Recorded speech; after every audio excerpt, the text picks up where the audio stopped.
Good morning, students. Welcome again to your science class and 7th class. We are still reading about your 9th chapter in science, which is soil. Now we will study about the soil and crops because we have already learnt about the types of soil, structure of soil, and chemical composition of soil. Now we will study about the next topic of this chapter, which is soil and crops. मतलब मृदा और फसलें. Different type of soils are found in different parts of India. अलग अलग तरह के मिट्टी के प्रकार जो है वो भारत के अलग अलग हिस्सों में पाए जाते हैं. In some parts there is clayey soil, in some parts there is loamy soil and while in some other parts there is sandy soil. कहीं पर दोमट मिट्टी, कहीं पर चिकनी मिट्टी और कहीं पे बलुई मिट्टी पाई जाती है इंडिया में. Soil is affected by wind, rainfall, temperature, light and humidity. और मिट्टी जो है वो अफेक्टेड होती है, प्रभावित होती है किन किन फैक्टर से होती है.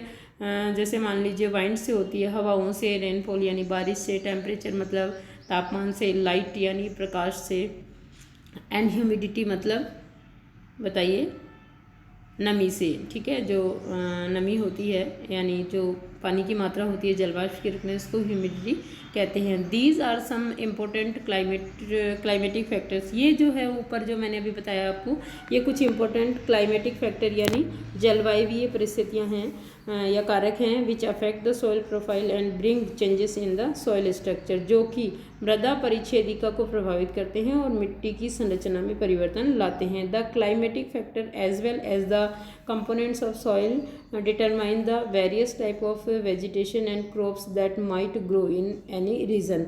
और जो क्लाइमेटिक फैक्टर्स और कहीं किसी स्थान की जो मिट्टी है उसी पर निर्भर करता है कि वहाँ किस तरह की वनस्पति और फसलें होंगी. Clay and loamy soil are both suitable for growing cereals like wheat and gram.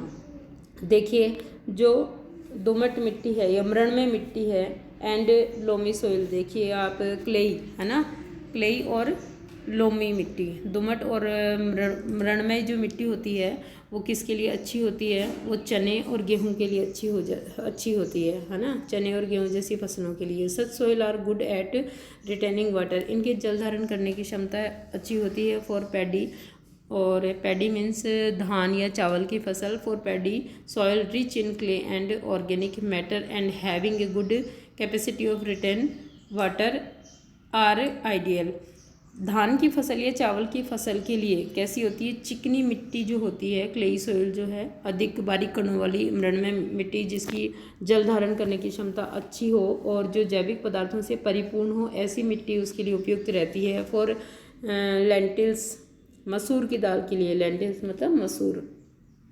For lentils and other pulses, ठीक है, मसूर और अन्य दालों के लिए loamy soil which drain water easily. Loamy soil यानी मृणमय मृदा जिसके अंदर आसानी से पानी जो है वो नीचे चला जाता है, आर रिक्वायर्ड, उसकी आवश्यकता होती है. फॉर कॉटन के लिए सैंडी, लोम और लोम यानी दोमट मिट्टी और लोम मतलब बलुई मिट्टी जो है वो उपयुक्त होती है. विच ड्रेन वाटर इजीली, जिसमें से पानी जो है वो आसानी से नीचे रिसता है. And can hold plenty of air, और काफ़ी अच्छी मात्रा में एयर रहती है उसके बीच में, पोर्स में. आर मोर सुटेबल, ये बहुत अच्छी होती है कपास के लिए. Crop such as wheat are grown in the fine clayey soils because they are rich in humus and are very fertile.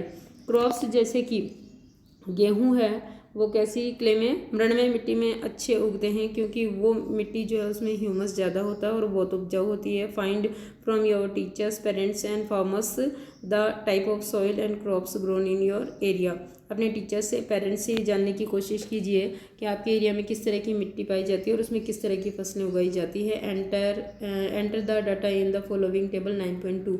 और जो भी डाटा आपको मिलेगा उसको आपको टेबल 9.2 में फिलअप करना है. Which kind of soil would be most suitable for planting rice. कौन सी तरह की सॉइल जो है वो राइस उगाने के लिए, चावल उगाने के लिए सूटेबल होती है. सॉइल विद ए हायर और लोअर रेट ऑफ प्रिकोलेशन मतलब अधिक अंतःस्रावण, जल अंतःस्रावण वाली या कम जल अंतःस्रावण वाली. टेबल 9.2 देखिए आप. Type of soil, crop grown है ना. फर्स्ट कॉलम क्या आपका, टाइप ऑफ सॉइल, और सेकंड है क्रॉप ग्रोन. तो क्लेई सॉइल में क्या होता है, वीट. इसके अलावा लोमी सॉइल में क्या होता है, लोमी, और आपको पता है लोमी सॉइल हो या क्लेई लोम सॉइल हो, उसमें क्या होता है, कपास मतलब कॉटन, है ना। और इसके अलावा जो राइस है उसके लिए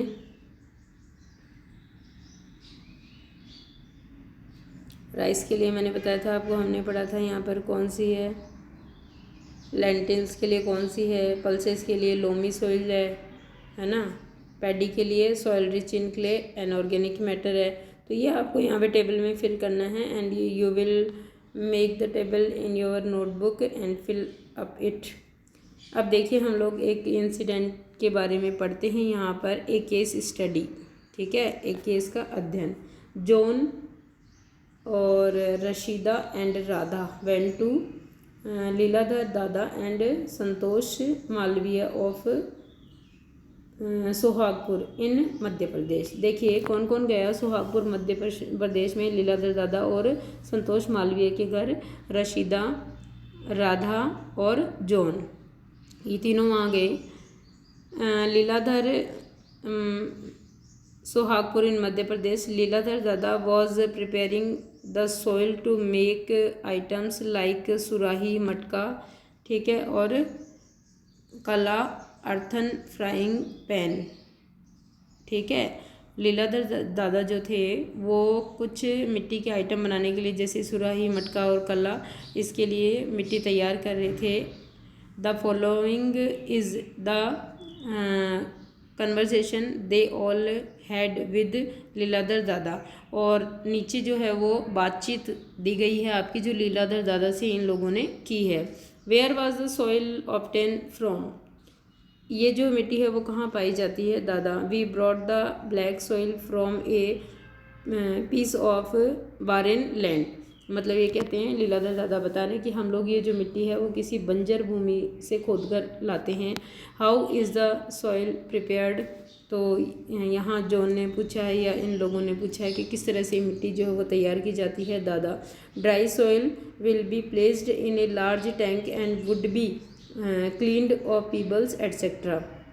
दादा कह रहे हैं, लीलाधर दादा, कि जो सूखी मिट्टी होती है उसको बड़ी टंकी में डालकर उससे पत्थर के टुकड़े इत्यादि जो है वो बीन लिए जाते हैं। आफ्टर रिमूविंग दिस, और इनको हटाने के बाद the soil will be soaked for around 8 hours, लगभग 8 घंटे के लिए मिट्टी को भिगो दिया जाता है। This soil would be kneaded after mixing horse dung, और इसके बाद मिट्टी को भिगोने के बाद इसमें घोड़े की कुछ लीद मिला दी जाती है। The needed soil would be placed on the wheel and given appropriate shape, और इसको फिर चाक पर रखकर या व्हील पहिए पे रख करके, जो चाक होता है बर्तन बनाने का, चाक पर रखकर इसको मनचाही शेप दी जाती है। The final shape is given with hand, और फाइनल शेप देने के लिए हाथों का उपयोग किया जाता है। The item are coloured after 3 days of drying, और 3 दिन सुखाने के बाद इन आइटम्स को कलर किया जाता है। All the items are baked at high temperature after drying in the air,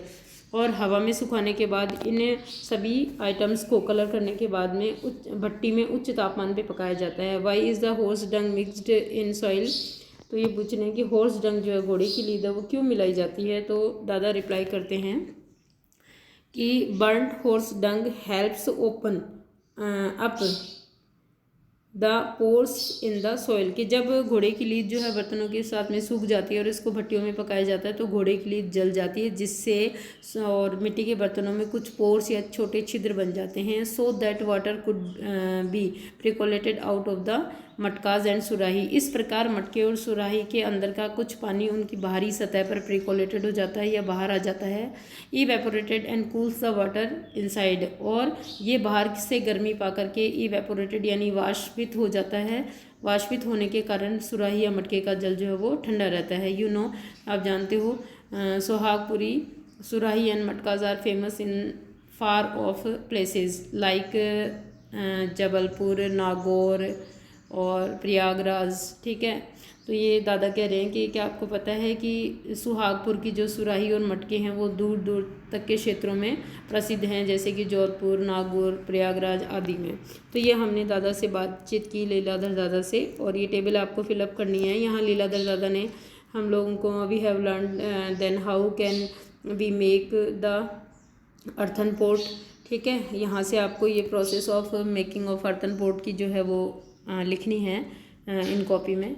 अब व्हाट सेज द बूजो और पहेली, ठीक है। What is the difference between role of percolation and the amount of water returning. अंतःस्रावण और अंतःशोषण में जो है वो क्या अंतर है, ये जानना चाह रहा है Boojho. Boojho, you seem to have forgotten what you read earlier. क्या बूजो तुम भूल गए हो कि हमने पहले क्या पढ़ा था। Go and read it the lesson again.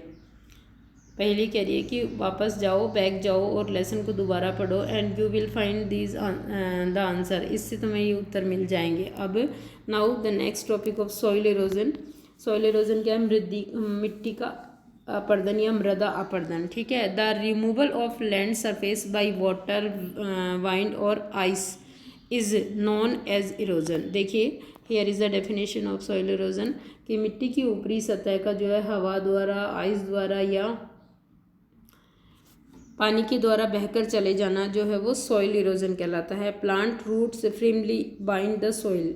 जो पादपों की जड़ें होती है वो घनिष्ठता से मिट्टी को बांधे रखती है। In the absence of plant soil becomes loose.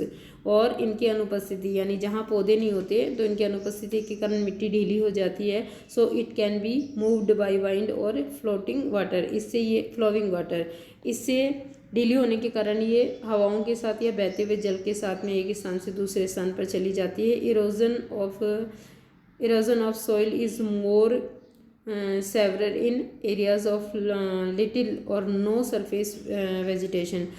मृदा का जो अपर्दन है वो उन हिस्सों में ज़्यादा होता है जहाँ पे वनस्पति या पेड़ पौधे बहुत कम या नहीं होते हैं, such as desert of bare land से, जैसे कि रेगिस्तान और खाली भूमियाँ या बंजर भूमियाँ। So cutting of trees and deforestation should be prevent and effort should be made to increase the green areas. इसीलिए वनों की कटाई यानी वनोन्मूलन और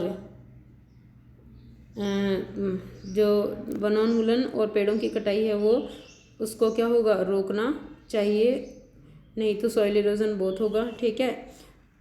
और क्या एफर्ट्स करनी चाहिए, should be made to increase the green areas. और ये एफर्ट या ये कोशिश करनी चाहिए कि ज़्यादा से ज़्यादा जो है वो हरियाली हो या क्या हो, वनस्पतियाँ या पेड़ पौधे लगाए जाएं। तो यहाँ से you will do as today's homework what is the definition of soil erosion and this table and the process making of earthen pot यहाँ से, ठीक है।